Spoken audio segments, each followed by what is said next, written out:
उत्तर सोलापूर तहसील आवारातून चोरी केलेल्या 2 ट्रॅक्टर व टॉर्लीची विल्हेवाट लावण्यासाठी थांबलेल्या चौघांना गुन्हे शाखेच्या पथकाने सापळा लावून अटक केली।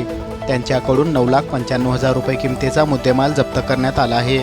संजय मनोहर गावडे वय 32, आनंद उर्फ बिरू नामदेव गाडेकर वय 21, दोघे राहणार तालुका उत्तर सोलापूर, आडप्पा शिवप्पा कोळी वय 30, अभिषेक उर्फ चकुल्या विश्वनाथ गायकवाड वय 23, दोघे राहणार तिरे तालुका उत्तर सोलापूर अशी अटक केलेल्यांची नावे आहे। त्यांना सदर बाजार पोलिसांकडे पुढील प्रक्रियेसाठी सुपूर्द करण्यात आले आहे।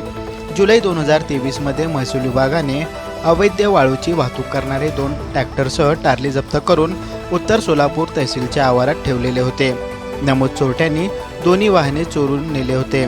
सदर बाजार पोलीस ठाण्यात त्यांच्याविरुद्ध गुन्हा नोंद करण्यात आला होता।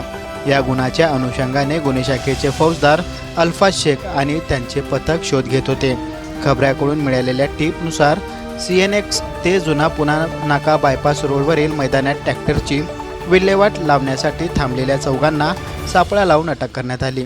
त्यांच्याकडील ट्रॅक्टर व 2 टार्ल्या असा एकूण 9,95,000 रुपये किमतीचा मुद्देमाल जप्त करण्यात आला आहे।